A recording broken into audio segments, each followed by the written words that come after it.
Okay, everyone, let's start off with this coronavirus outbreak. So, yes, giving a bad name to the corona beers, which I love very much with a slice of lime. But anyway, let's get stuck in. So, from what I can gather and the way I feel, and obviously through my meditation, I really don't feel like this is actually as bad as what it's being made out to be. It's basically a form of flu. And during my meditation, what I kind of found was that it's actually not very different to something along the lines of SARS or Spanish flu. Now, don't get me wrong, this is a very, very deadly virus to those that already have serious health conditions, which is nothing new. We've read that in the news.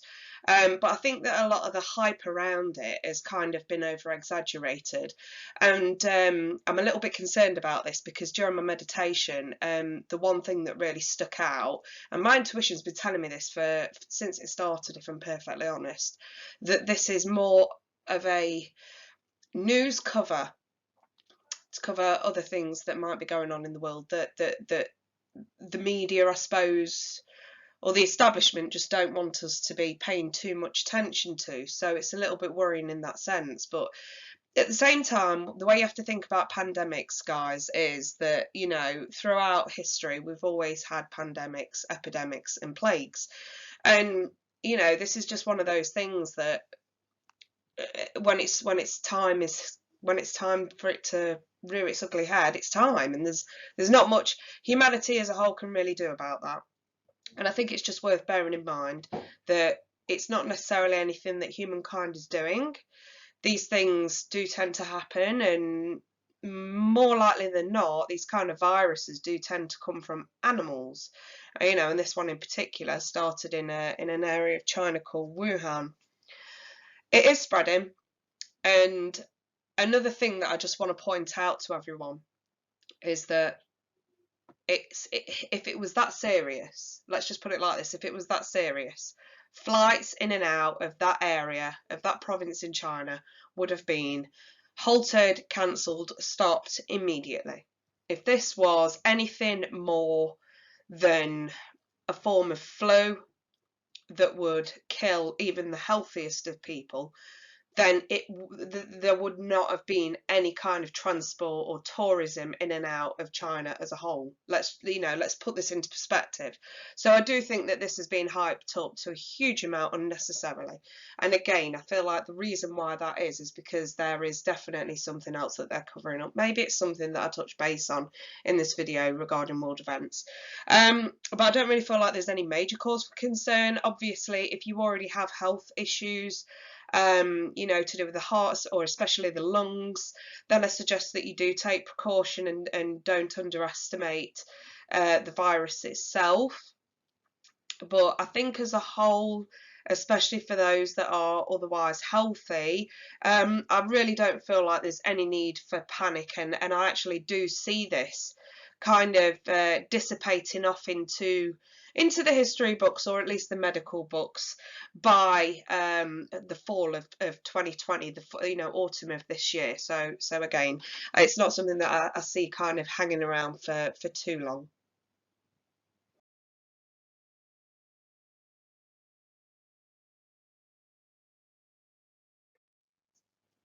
Right, on to Brexit. So, as of, I'm recording this on the 1st of February, so as of yesterday at 11 p.m. UK time, Britain officially left the EU. Now, during my meditation, what I saw was obviously, and this has been in the news, this transition period. And not a lot has actually been spoken about in this transition period. Now, it was agreed that it was going to be a year, so we're looking at probably towards the end of January 2021 before we have officially left. We have left on paper at the moment, but like I say, during my meditation, I very starkly realised that we're not quite left. And basically during this transition period, the plan that I saw was to work with the EU to separate Britain from EU jurisdiction and law. And obviously there's this huge kind of build up to taking our fishing waters back as well. Now, the thing is with this, what I saw was the EU are not going to give this up easily.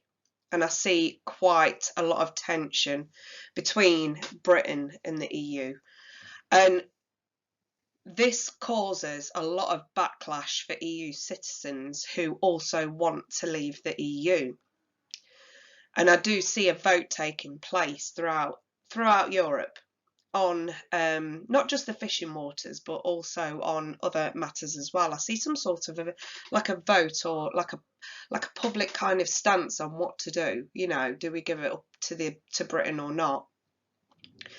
And what I actually see is a huge backlash. It's almost like a boomerang. It's almost like the EU expects Europe to want to keep, you know, Europeans to sort of back the EU in sort of keeping certain levels of jurisdiction, certain levels of trade and things like that, without Britain being able to have a say. Because the whole point of Brexit was so that we could take back pretty much everything that the EU controlled over us. But I see this huge boomerang effect that has quite an astonishing effect on the EU, on the European Union itself. The majority of European citizens actually sort of, especially in France,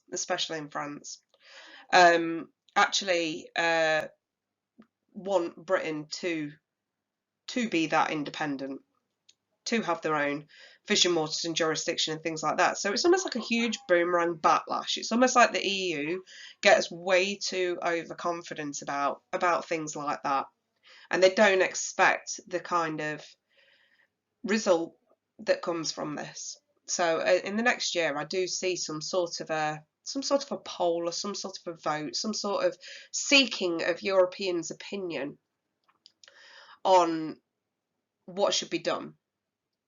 And I think that the EU do this because they try to get the bigger picture. But unfortunately for the EU, I see the bigger picture basically being more and more European countries wanting their own independence. The next country that I actually see, that I actually saw in my meditation, leaving the EU was Italy, followed by France, and then followed by Spain. I would love to see Greece leave, but I actually didn't see anything to do with Greece in my meditation. And I know how rough those guys have had it under EU jurisdiction and law. So it's just one of those things. I think that maybe, you know, they just need a little bit more support from those that already leave first.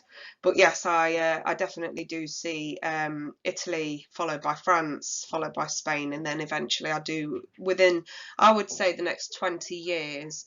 That's how I felt anyway. The next 20 years, I see the EU actually dissipating into pretty much nothing.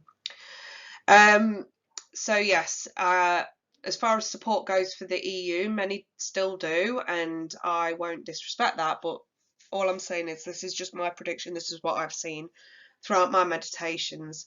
As far as Britain succeeding after Brexit, once the problem area is this transition period. Once that's over with, and we've got the agreements that we actually want, which will be getting fishing waters back, getting jurisdiction back, getting our laws back, etc., etc. The government are going to start to implement this lower tax rule, which will inevitably make Britain's much more better off than most other countries. And our economy will actually start to increase tenfold, because they're going to sort of look at the idea of, by lowering taxes, you increase spending, and increased spending actually helps the economy and lowers inflation. And that's kind of the aim that they're going to be going for. I think the UK as a whole is going to see this huge improvement in living standards. And, you know, a lot of people at the moment are sort of relying on food banks, and too many are on benefits and things like that. And then you've got quite a few people as well, which I've got no doubt this is worldwide, that sort of have to resolve to wrongful means of gaining income, you know, whether it be through, you know, illegal activities or immoral activities. And I see that kind of thing actually no longer existing in the next 5 years, because it won't be needed, because the economy will be at such a good point, I suppose, a good standing to be able to support every citizen throughout the UK. So I actually do see a lot of improvements, you know, which, to be fair, has put my mind at ease. You know, it's something, as a British citizen, it's something that I do tend to sort of worry about. But I actually see things improving tenfold over the next 10 years. And even, you know, even quite a lot's going to improve to a good point in the next 5 years. So all good, I would say, all good.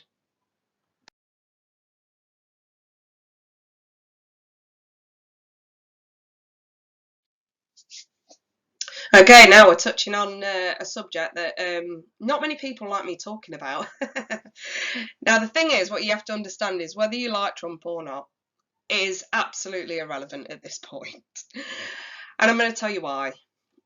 Because this is just a prediction. This is what I've seen. This is what my guides have shown me. And I'd like to think that a lot of you are smart enough to understand that, you know, spiritual visions and interventions are not bias. So can we just bear that in mind before I start this? And if you absolutely feel the need to unsubscribe because of what I'm about to say, then be that petulant, seriously. Right. I have made a few predictions on Trump already. One of the first ones that I actually did was last year, and I think a few of my subscribers will remember this. I actually predicted that Trump would not be impeached and that it would not get past the Senate. And we are now on the 1st of February 2020, and my prediction still stands. I do not see Trump being impeached. I do not see this getting past the Senate. During my meditation, it looked to me like a stage show, like the curtain draws and the play plays out, and then there's the twist at the end, and then, you know, the end of the play and everyone's happy. That's kind of the way it kind of came across in my meditation.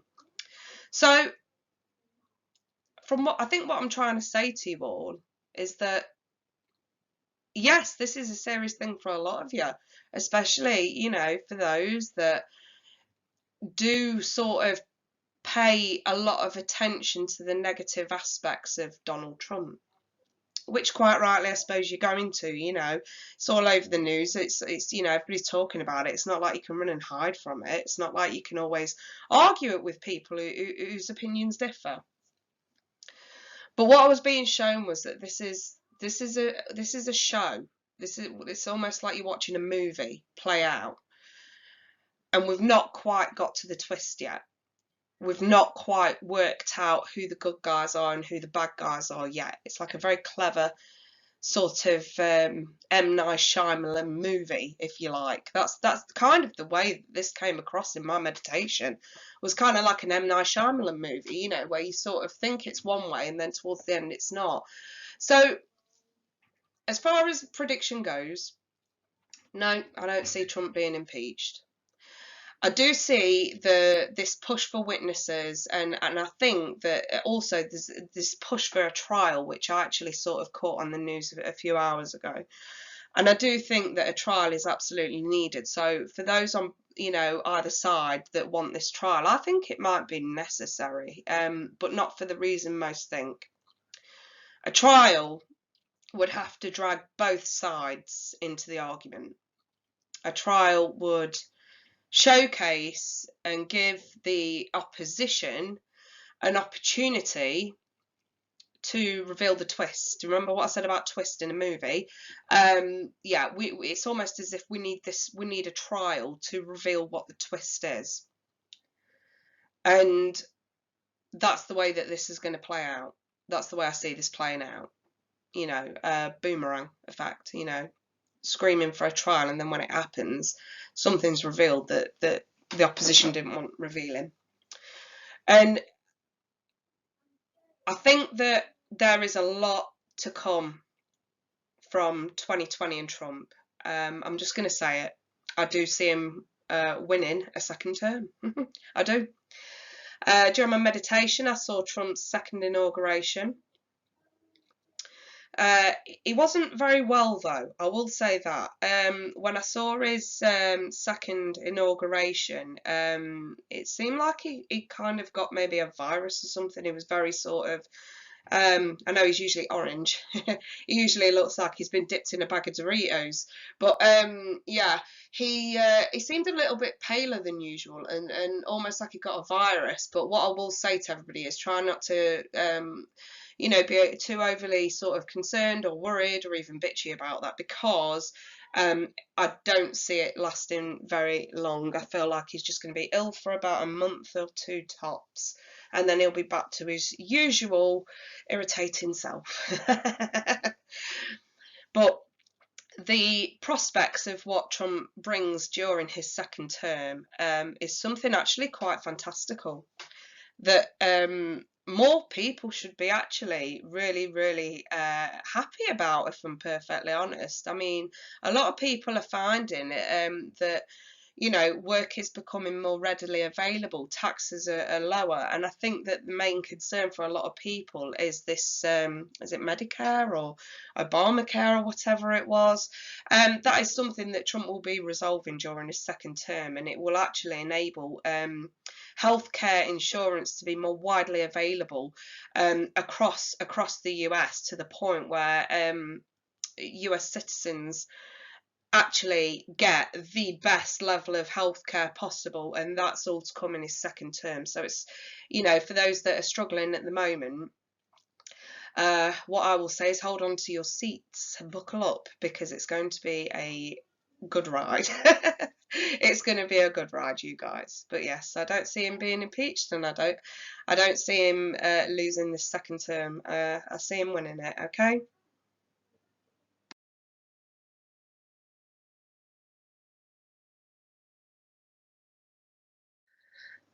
Right, you guys, on to World War Three. So this one was a little bit tricky, because in the next 10 to 15 years, I'm not actually seeing an actual World War Three. I know tensions are sort of risen at the moment, especially between the US and Iran, but I don't actually see it escalating into World War.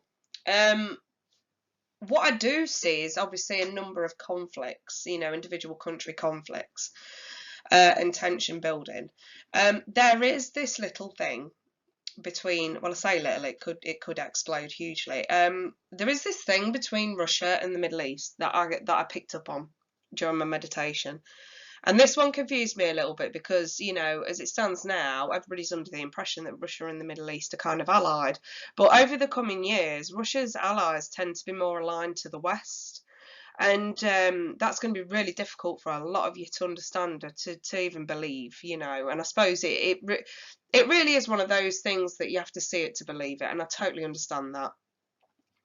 But yeah, I do see this sort of conflict building in over the next sort of 10 to 15 years between Russia and the Middle East, and specifically Saudi Arabia, and it does have the potential to escalate to world war.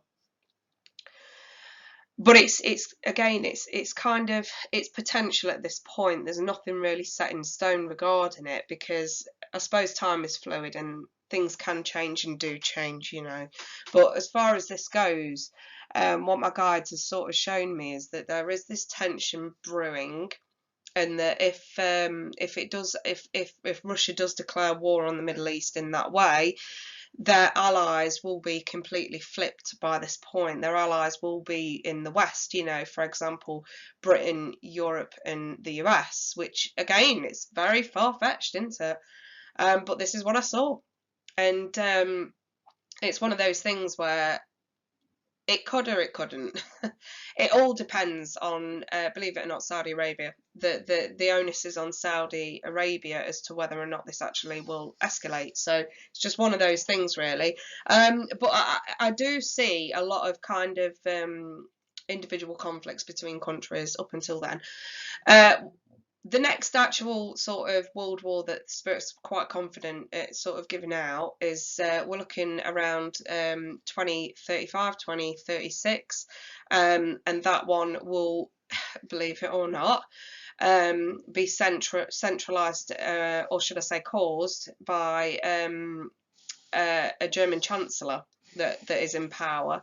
I won't say they're up there with Hitler, but what I will say is they are influenced, let's say, by the negative leaders of the world. This person is. I see this. Whoever this this is just what I saw. Like I say, a lot of people don't have to agree with me, but I'm just letting you guys know what I saw. It's like this. Germany has this chancellor that comes in, and they're a bit fanatical when it comes to war and history. And it's definitely somebody to be extremely wary of, you know. I mean, I know a lot of people sort of predicted, oh, you know, the next Antichrist and it'll be in Germany and all this, that, and the other. And, you know, a lot of people have predicted things like that. But this time, this is just somebody who's mentally ill, mentally unstable, very fanatical about evil throughout history, and they kind of come in, you know, under a ruse, fooling everybody. Very much in a very similar way that Hitler did, actually, if I'm perfectly honest. And that is definitely something to keep an eye on, because this person will endeavour to start another world war. It's almost like it's on their agenda from the moment they decide to run, you know, for their country. So, and like I say, I mean, I kind of saw Germany, but it could be, you know, Austria maybe as well. I'm not sure. It's in that area. It's in that area. Hungary, Austria. It's in that area. And this person, whoever they are, that sort of takes over that role, are just very mentally ill, mentally unstable, very fanatical. But they fool everyone, and that's the most worrying thing about this, you know. And I always say, those that don't remember history are always going to be doomed to repeat it. And I kind of think, you know, whoever this person is that does this, they remember it, but the people who vote them in don't. And I think that that's where history is doomed to repeat itself, in a manner of speaking. I'm not saying we're going to have another Holocaust, but what I am saying is, this is somebody who just loves the concept of war and is very fanatical about it, and it's definitely something just to keep your eyes peeled on. And like I say, I'm sort of looking at, I don't know, like, well, the years that I kind of saw, it was floating between 2035 and 2036. So it's definitely something to keep an eye on.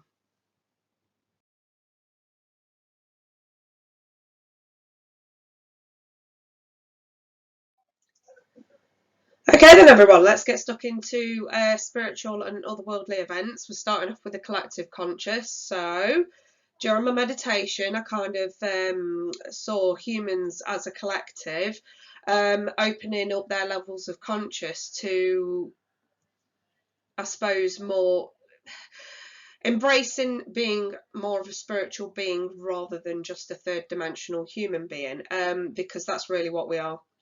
We've been suppressed, and I think a lot of people are starting to realise that now. And if you haven't, or if you're extremely sceptical about this, I suggest, my advice is that scepticism really is not going to be your best virtue at this point.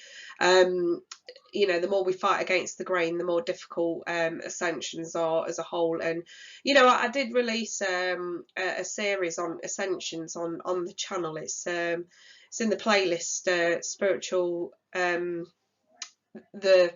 spiritual showdown for the spiritual revolution.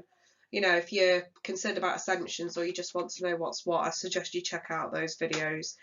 But as a whole, humans have always been capable of so much more than we've been led to believe. I mean, you really do have to look back to ancient times and ancient civilizations to fully understand who we really are as human beings. Yes, we've evolved, but we've evolved backwards.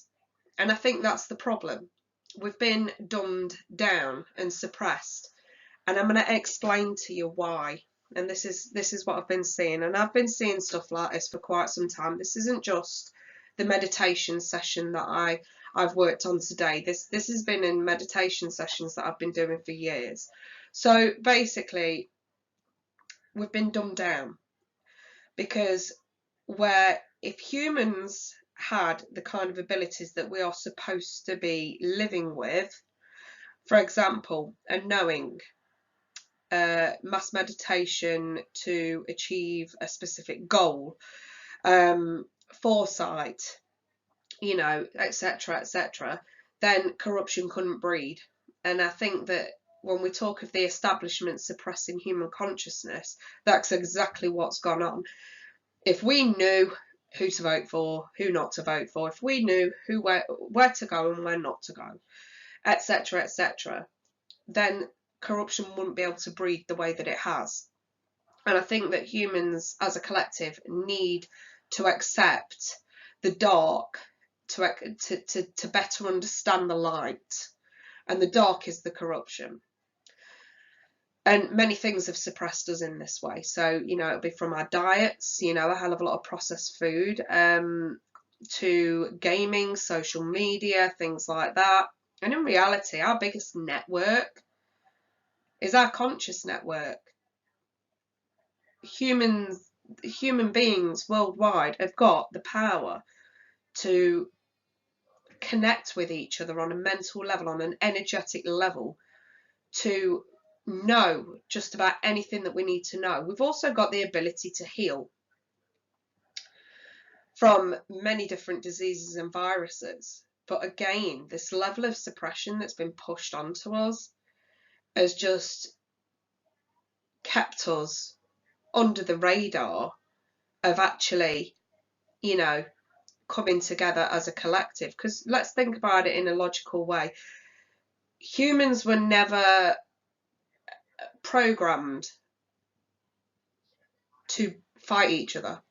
You know, it's not in our nature to be nasty to each other. It's not in our nature to be racist. It's not in our nature to be xenophobe or fascist or whatever label or ist you want to throw on this. Humans as a collective, it's not in our nature. We are programmed that way throughout our life. And without that level of programming, it doesn't exist. So it brings me to my next point, really, when it comes to suppression. You know, a lot of these labels are shoved at us by the establishment. They are elaborated on by the establishment. Why? Because while we're more focused on fighting each other, we're less focused about aiming our, I wouldn't say anger, but our consciousness at the real culprits. You know, if we aimed our consciousness at the real culprits, then these culprits wouldn't exist. You know, the power of the human collective is amazing, and it's already been tried and tested worldwide, you know, when it comes to mass meditations to achieve a goal. I mean, not saying this is ever going to happen, because this isn't something I've seen, but just as an example, you know, if a comet ever did sort of head directly for the Earth, from what I was shown is that humans have got the ability to band together worldwide to meditate at the exact same time, to push all our focus and energy to direct a comet away from the Earth. And this is something that, you know, can be totally elaborated on. And again, this is a part of our evolution, our mental evolution. You know, every single brain on the planet is a network in itself. We're already connected to each other, you know, and we have been heavily suppressed. And what I actually saw moving forward over the years is this evolution of our consciousness, just keep growing and growing and growing and growing right up until the lead up to the age of Aquarius, which we'll talk about next. But yeah, it's a fascinating thing that I was seeing, really, is that, you know, we're all capable of sort of, I won't go as far as to say like telepathic and things like that, but we're all, humans as a collective are totally capable of having an awareness of just about everything. We're all capable of tapping into our guides and advice from guides and from the other side. And, you know, we're all capable of actually taking a sneak peek into the other side. What I suggest, really, if you're interested in actually sort of, because eventually we're all going to have to go through these ascensions, you can fight against it, or you can make this easier on yourself, because guess what, it's coming and there's nothing you can do about it. You can't stop it. Nothing can stop what's coming. So what I suggest you do is don't fight against the grain. If you want to make a start now, it would be beneficial, because those that start earlier are going to be in a much better position to help others later down the line. to go through, you know, their ascensions, because humans as a collective are going to have a massive, what I would call a consciousness evolution in consciousness. And it can be quite painful. It can be. I mean, you talk to anyone that's been through a series of ascensions or are going through an ascension, and it can be, you know, one of the most painful times of your life, because you are shedding your third dimensional consciousness, and you are stepping into a more spiritual, abundant consciousness. And it can be a really daunting shift. Which is why I think the best advice really is just don't fight against the grain. You know, if something doesn't work out, if something, you know, if something falls away from your life and you don't want it to, if it's falling away, it's falling away for a reason. You know, we shed what no longer serves us.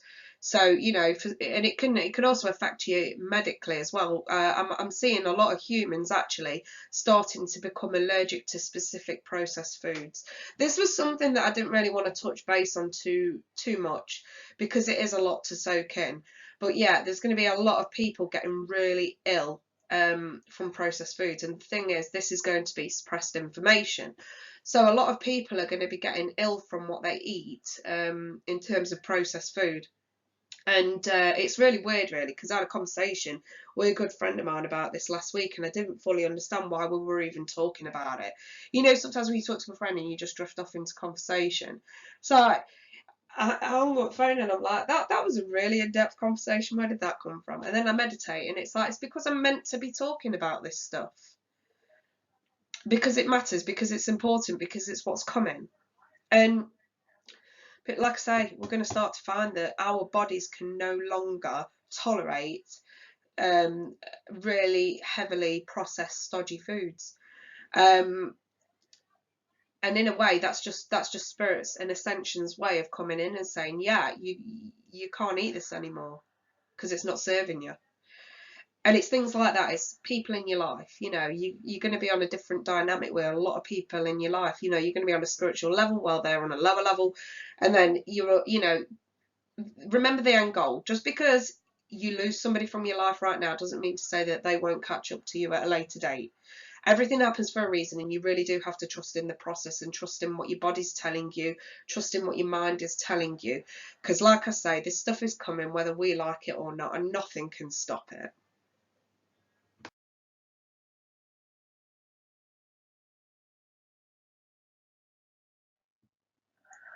So, moving on, Age of Aquarius. This one was a little bit trickier than I actually imagined it would be. I really tried to hone in on the Age of Aquarius because I spoke about it a hell of a lot in the series Spiritual Showdown to the Spiritual Revolution. And the thing is with this is we've already started the transition. That's kind of what I picked up on, is that we've already started the transition. We're not quite there yet. But we will be in the next 5 years. So it seems like it's like a 5 year, well, actually, it's been longer than that, to be fair. We've already been in transition for about 5 or 6 years, and we've got about another 5 or 6 years worth of transition to go through. So, you know, if I had to put an absolute pin on exactly when we would be in the Age of Aquarius, I would say within the next 5 to 6 years. And the thing is, once we actually get there, the Age of Aquarius is about enlightenment and consciousness, like we've just spoke about in the previous sort of skit. And the thing about it is, the Age of Aquarius is, from what I can gather in my meditation, it's human consciousness controlled. Once humans actually open their consciousness as a collective and actually start exploring our natural gifts, I suppose you could say, is effectively when the Age of Aquarius comes to being, comes to pass. It's almost like we've got some level of control over it. And the thing is that the Age of Pisces was all about illusion and suppression, which makes absolute perfect sense considering the age that we've just been through. And we're coming out of that age now, where more and more people are starting to, like I just said before in the previous sort of, you know, thing about the consciousness, collective consciousness, more and more people are going to start opening up, and there'll be nothing that anybody can do to stop it.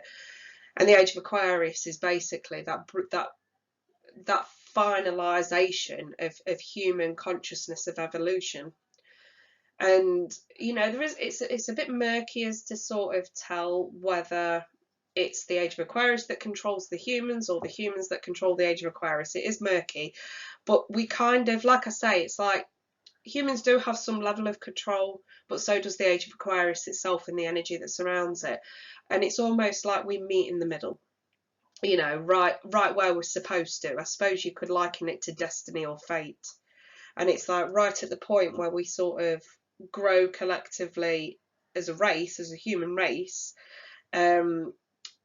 The age of Aquarius just comes into being, and I suppose that's kind of what I saw in my meditation, was this sort of meet in the middle kind of energy, kind of vibe, which was really interesting to see, if I'm perfectly honest. And I don't really think I need to elaborate too much on what that's going to be about, because I pretty much explained that in the collective consciousness that I just spoke about before.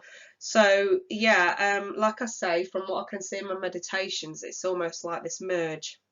When the human race is ready, the age of Aquarius is ready, and we kind of merge into it.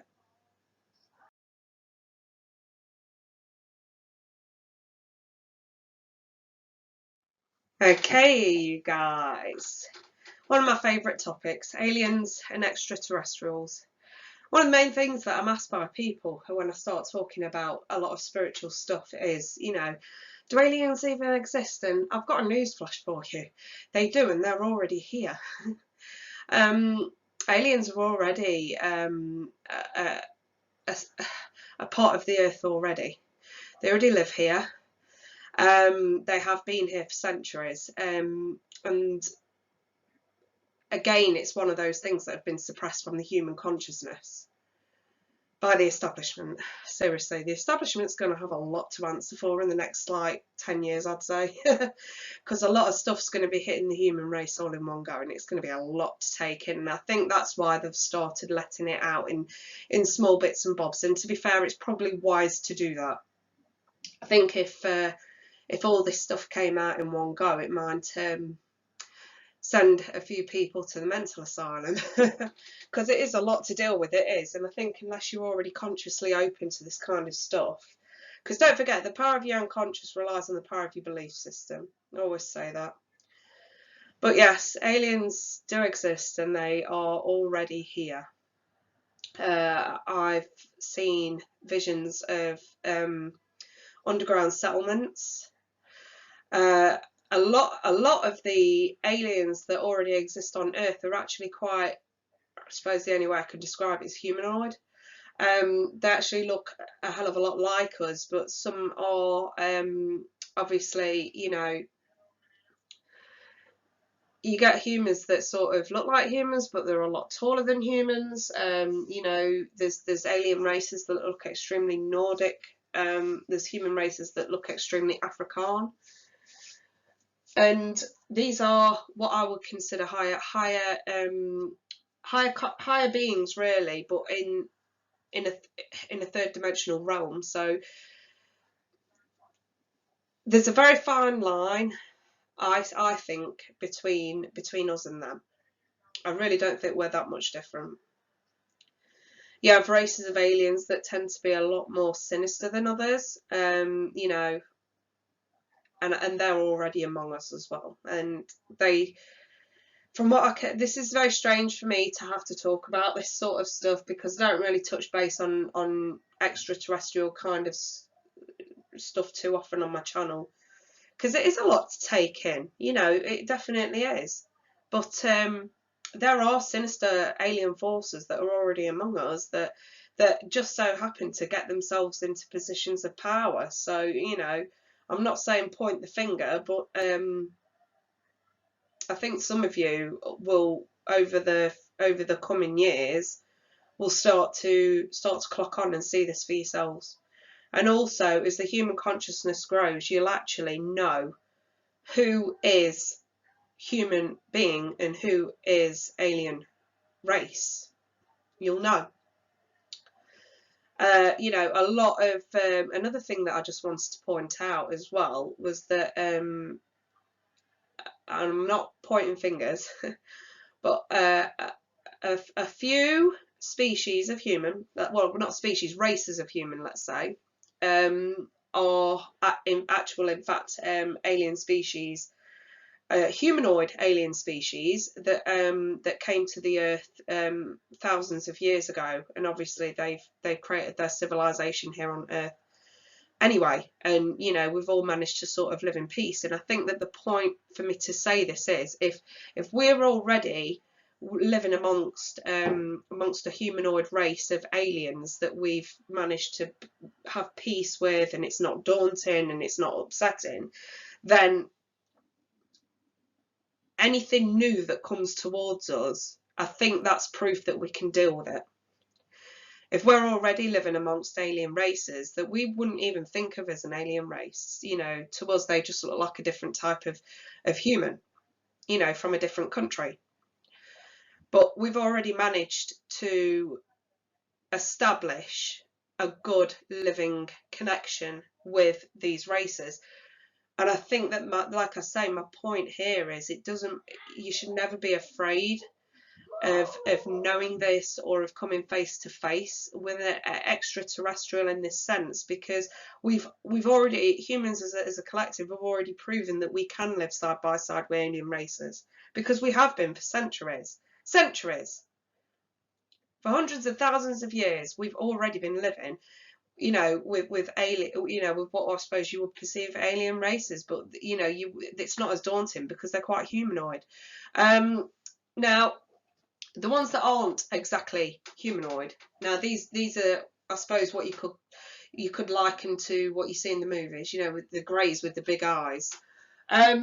You know, and people talking about getting abducted and being probed up the ass and all this, that, and the other. Again, there are sinister alien forces that have visited the Earth, but you will find that. I mean, you have to think of the vastness of space, the vastness of the universe. You know, there are thousands of other galaxies out there. We are absolutely not alone, and that will include good and bad forces that will surround us, you know. And again, it's even more pressing now for humans as a collective to allow the opening of the consciousness, so that not only can we deal with this and handle this kind of information better, and also deal with stuff as it actually happens. You know, if humans come face to face with an alien race that we're not used to, you know, we can also decipher between us good and evil forces when it comes to extraterrestrial races. You know, it helps us to be a little bit more skeptical, and it also helps us to be a little bit more opening with those that deserve it, you know, because there are a lot of alien races that are extremely advanced to us, that want to help us. And I suppose for those that aren't open on a conscious level, would perceive this to be very intimidating and very forceful and very sort of interfering, when really it's not. You know, part of my meditation, I saw an alien race coming to us in the next 20 years, to introduce them. They do not look like us. They do not look like us. As far as descriptions go, I'm not going to go there, because the last thing I want to be called is a conspiracy theorist, which I'm absolutely not. What I will say is they look different to us in a quite a, I suppose, harsh on the naked eye kind of way. But they are not threatening in the slightest. They are here to help. They are here to guide us. They are here to show us, you know, a whole new way of living that we actually need. Because think about it, if we're shedding our third dimensional sort of being in life, we're going to need to know how we can survive on maybe a fourth or a fifth dimensional kind of way of life. And these are going to be the ones that are going to help us do that. And I see them actually visiting us within the next 20 years, to be fair. So this could be a long, drawn-out process. You know, some sort of instances I've been seeing happen sooner than others. But as far as actual aid from other life forms in the universe and in the galaxy, I do see an approach within the next 20 years that we're probably, it's going to take us by surprise, but it's absolutely necessary. And I think if people are aware of it now, For one, it's less daunting, and for two, we're not going to end up sort of bashing, you know, a group of beings that actually do want to help us. You know, I think we'll be more inclined to listen to them and to learn from them, because they absolutely mean no harm whatsoever. They just look very daunting and different to us, but they are such higher beings that, you know, the ego doesn't even exist to these beings. Ego doesn't exist. They don't even understand the concept of what ego is, because they all appreciate and understand each other in their race. And this is something that they want to try and incorporate into the human race to help us. And believe you me, it will help us. So it's a good thing.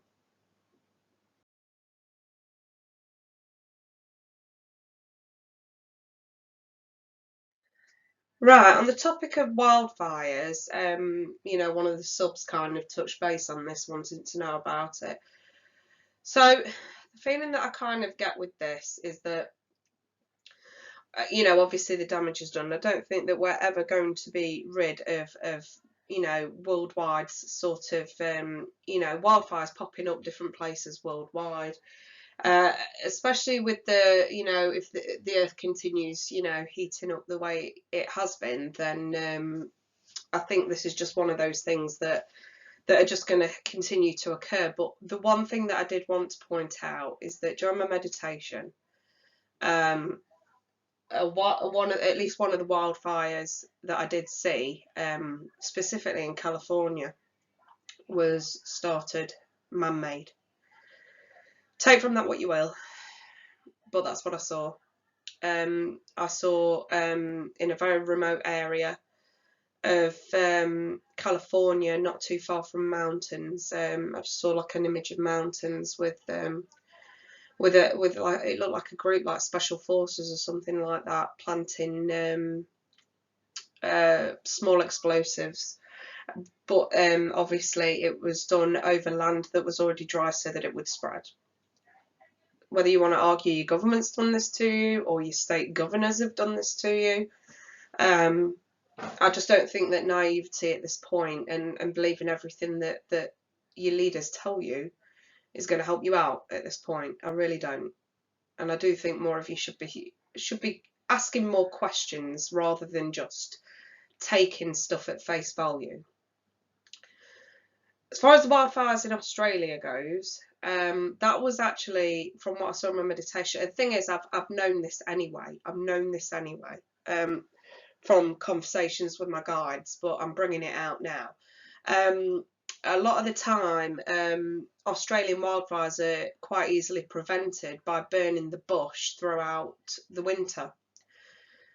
Well, you know, if you burn the bush in the winter, come the summer, there's nothing really there to burn when it does heat up, because Australia is just going to always be one of those countries that sort of, especially where it lies on the equator, you know, near the, you know, central Australia, it's always going to be one of those places that's going to be susceptible to wildfires. And over the years, they've had this preventative kind of thing that they can do, and the decision not to burn the bush during the winter was taken before this most recent wildfire in Australia. The decision not to do that, which removed the preventative action. Now, I saw this being a corruptive kind of move. Again, and I've mentioned it a few times, the media like you to be heavily suppressed from what you really ought to be knowing. You know, it's one of them things where they say, look here, don't look here. Look at this big wildfire, don't look at what's going on that we don't want you to know. And this is an occurring theme that you're going to see a hell of a lot. So when you start hearing about the mass shootings and things like that, you have to start digging deeper. And I really, at this point, strongly suggest a lot of you who watch this to stop taking what you see on the news at face value, and to maybe do some research for yourself. You know, if a topic comes up, okay, so just as an example, we've got this wildfire. Okay, why is it there? Why has it happened? Start questioning everything. That's what I'm trying to say. Question everything. You know, because this is don't get me wrong, it's a natural disaster, but it's become a man-made disaster because the preventative steps weren't taken when they should have been, when they always have been before. I mean, you go back through history. Yeah, Australia's had its wildfires, but we've never really sort of seen anything on this scale for years. You know, it's been a long time, and then all of a sudden it's here, right at a point when there is so much going on in the world. Some you're aware of, some you're not. And you really do have to start using your noggin at this point to decipher what's real and what's not, because the wool is being pulled over people's eyes globally. So moving forward, I do see more wildfires. You know, I'm just going to level it out with you all now. The main things that they're using at the moment is wildfires, mass shootings, and what was the other one that I saw as well? Obviously pandemics with the coronavirus, even though that was going to happen. You know, whether humans had intervention with it or not, there is a possibility that, you know, it was released rather than just came about. But anyway, yeah, so, you know, wildfires, mass shootings, and, you know, big headline stories that don't seem to matter. Also, helicopter crashes.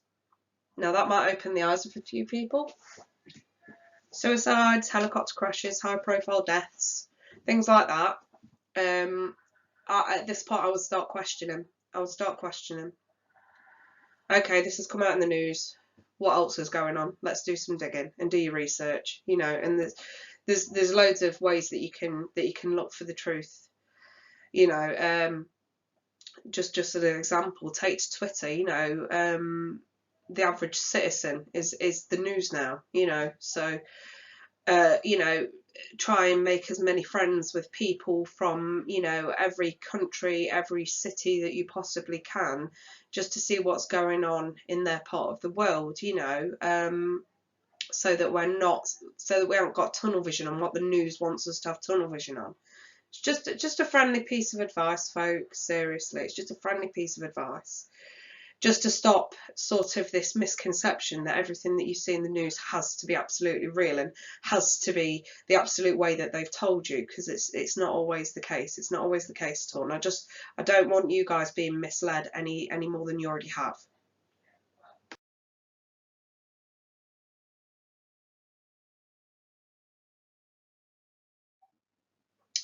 On to earthquakes and tsunamis as a part of the natural disasters topic. So, from what I can gather and feel from a meditation on this, and this was, the time frame was really sketchy. There's going to be many earthquakes every year, and I do see a tsunami in the next 2 years, but it's not going to be anything like the one in the Indian Ocean. This is going to be something, don't get me wrong, devastating, yes, but nowhere near as big, and it won't affect as many countries. And I'm actually sort of seeing this around southern/central America. I am seeing a bigger one in the same area, you know, probably in the next 20 years, but there is also going to be another one of quite a high magnitude as well, surrounding the west coast of Africa. So there's going to be something going on there as well. Again, I think that the hype surrounding them is a lot more extravagant than it actually will be. A lot more over exaggerated than it actually will be. The earthquakes themselves are actually going to be quite large in magnitude, but the tsunamis that follow, like I say, they're a little bit over exaggerated. Don't get me wrong, yes, devastation, absolutely, especially around the points that it happens, but I'm just not seeing it being on a scale like we saw in the Indian Ocean in 2008, I think it was. But there is definitely going to be these two sort of major kind of things. I also see is it Mount Etna in Sicily blowing its top in the next 5 years, which is pretty much going to devastate the whole half of the island of Sicily that volcano stands on. Not really seeing a tsunami as a result of that, but I am seeing a hell of a lot of devastation on that side of the island of Sicily, okay? And like I say, I'm seeing that in the next 5 years. So there's going to be quite a lot going on as far as natural disasters go. But again, you know, if Mother Nature wants to shake things up, she's going to shake things up regardless. The only thing that I will say is this earthquake that I did sort of see around central southern America was don't get me wrong, it's going to be quite high magnitude. I couldn't quite pinpoint the number, but I would assume it's definitely over a magnitude 7. But what I did see was like almost like a chunk of a major city kind of, you know, split and crumbling. It's a city near the ocean, so I can't be exactly sure exactly which one it is, but it's the city, it's the main city near an ocean, and I just see a big crack, and it's almost like half a city sort of. Over the years, don't get me wrong, this isn't something that happens all in one go, like you see in, I don't know, San Andreas or some shit like that, but I definitely see over the years like deteriorating, like you can't build on the land anymore because it's deteriorating, and eventually I suppose over the next 100 years it'll just be gone, you know. I suppose a new beach will form or something, or it'll be a cliff. But like I say, it's definitely on a major city somewhere around that area of central/southern. I don't feel like it's actually a part of Northern America, but like it's central or southern, and around that top sort of middle area, if that makes sense. You know, it's kind of hard when you sort of honing in and meditating and you see images and it's not always quite clear, but that's kind of what I actually saw there as well.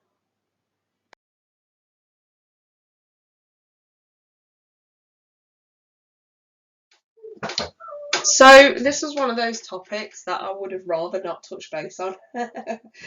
Just for the sheer fact that I have known what's been going on for quite a long time now, and yeah, I meditated on it, but I'm still seeing the same thing.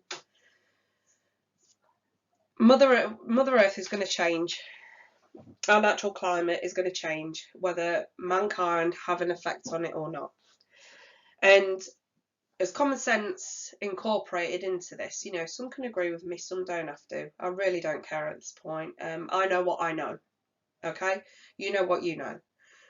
But for those that are interested, from a spiritual point of view, from what I can gather, is that the Earth over thousands of years has naturally changed its climate, no matter what mankind has done. You know, people speak of global warming and how it's all to do with, you know, emissions and carbon and all this, that, and the other, pollution and whatnot. And, you know, if the Earth warming up was only going to be the result of man-made climate change, how on earth can we as a human race explain the meltdown of the Ice Age? It's just a simple common sense factor that you have to take into consideration. Yes, we're probably not helping matters, but at the same time, it was going to happen whether we had an influence in it or not. So what's actually going to happen? I actually see climate change improving. I think people are going to be, well, it's not that I think, I know, I've seen it. People are going to be becoming a lot more aware and conscious of what they do in their daily lives, you know. So we're going to see a hell of a lot more people actually wanting to leave the cars at home, you know, upgrading their cars to a more sort of less pollutive kind of solution. And also, plastics are going to be wearing pretty thin in production lines over the coming 20 years. And it's things like this that are actually going to help to improve the oceans as well. You know, I think the whole sort of message as a whole to help climate change not become as severe as I suppose it otherwise could. Like I say, it was going to happen anyway. But granted, we're not helping things. But I just want everybody to understand it was going to happen anyway, whether we had an effect on it or not. But yes, I do see humans sort of changing their ways, you know, using a hell of a lot less plastics and actually sort of making efforts in that way, not to, you know, increase their carbon footprint, but actually decrease it, which is a good thing, I suppose. And also, you know, people changing their diets and sort of eating a lot more homegrown stuff, you know, or buying localized stuff is going to help as well. And we're going to actually, you know, I suppose humans as a collective are going to be showing the food corporations who's boss by controlling what we buy and where we buy it from. And farming is going to become a bigger part of human society, you know, back to basics. So, you know, when you used to be able to drive down the country lane and you'd see your farmer at the side of the road selling fresh organic eggs, you know, and fresh vegetables and stuff that they've just picked up that morning or something. We're going to be seeing that a hell of a lot more because it's very rare. I think here in the UK, unless you go to like the Yorkshire Dales, you seldom see anything like that. But that's going to become something that's more readily available and a lot more farmland as well in every country throughout the world. So yeah, that's something that we've got to look forward to actually. But another thing that I saw was an outcasting of corruption that was linked to climate change. So this is quite specific, and I had my suspicions, and my meditation confirmed it. Thank God for that. So happy that my guides have confirmed this. But I've been seeing some research online about because this was what I wanted to look into. This was something personal for me. So whether you want to take this at face value, it's up to you. But this was something personal for me. So I've been seeing a lot of skepticism about the IPCC, which is the Global Panel on Climate Change. And I've been seeing a lot of people talking about how corrupt this is. And this is the group that's going to be selling carbon credits worldwide. And I'd read a lot of people discussing this, basically saying these carbon credits are worth zero. And that, you know, all these people like celebrities and Greta Thunberg and whatnot are all paid influencers.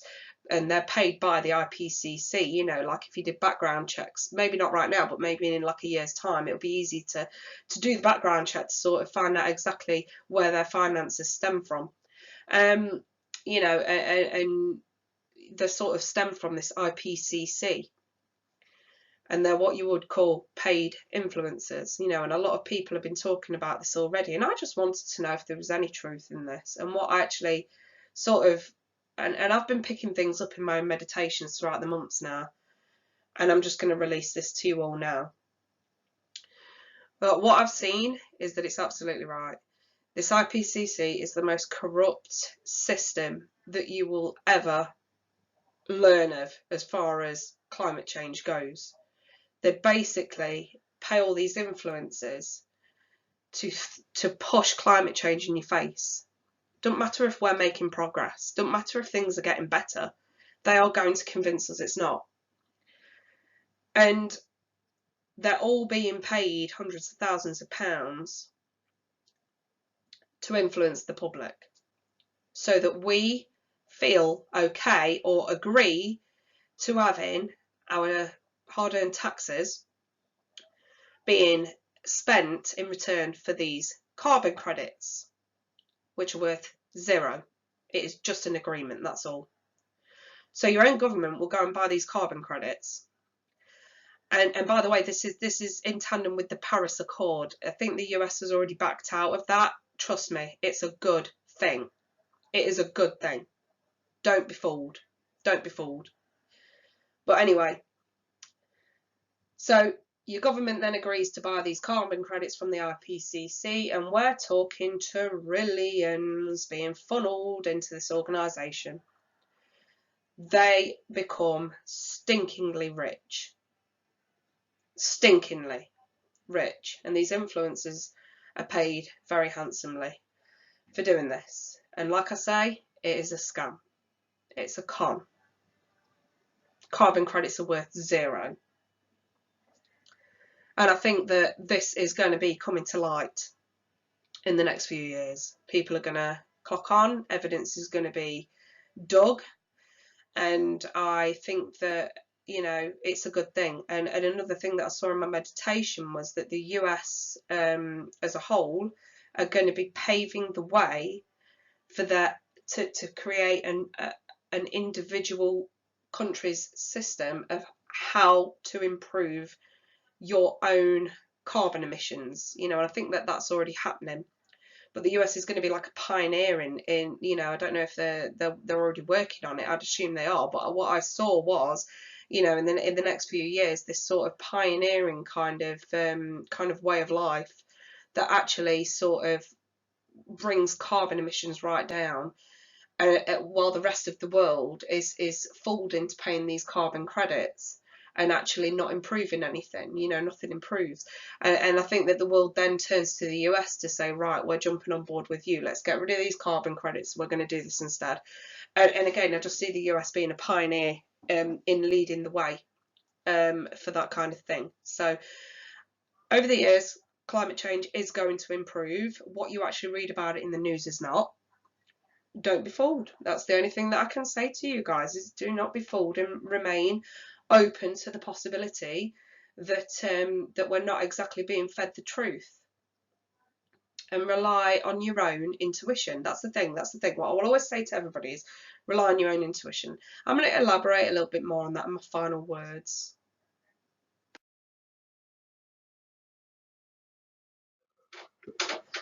So, final words.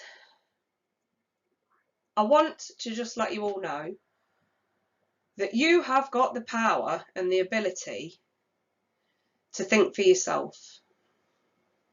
You don't have to believe what anyone tells you. You don't even have to believe what I've spoken about in this video.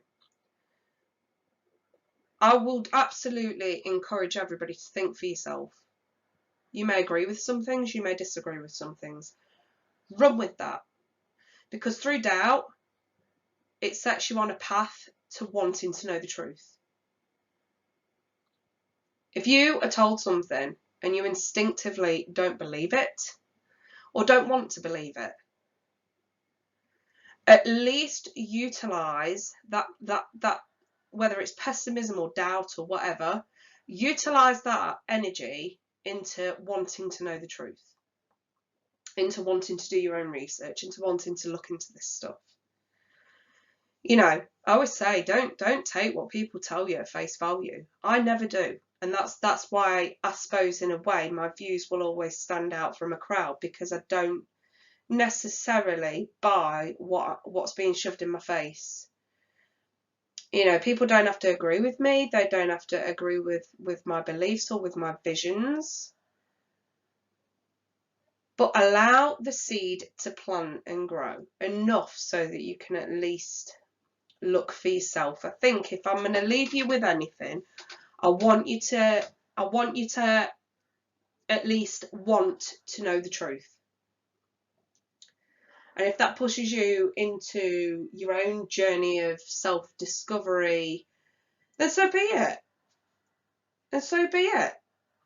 Sometimes you have to, I don't know, play detective just to get to the bottom of the truth. And you know, you will all have the ability to tap into the truth, whether it comes from your intuition, your gut feeling, whether you see something, whether you hear something, whether you research something. This is about shedding the ego on a level that helps you better understand the truth of what our world is and what our world is becoming, and what we're also leaving behind in terms of the world that we knew, because it is changing. And like I said before, you can believe me when I say that, or you can completely shrug this off to conspiracy theory. It's entirely up to you what you do with that. This, you know, that's your thought processes. That's got absolute nothing to do with me. But what I will say to you is, don't just see something and take it at face value. Not even from what I've said. If I've said something that doesn't quite fit the bill or doesn't sound right to you, go research it. Go research it. You don't have to be on a mission to prove me wrong.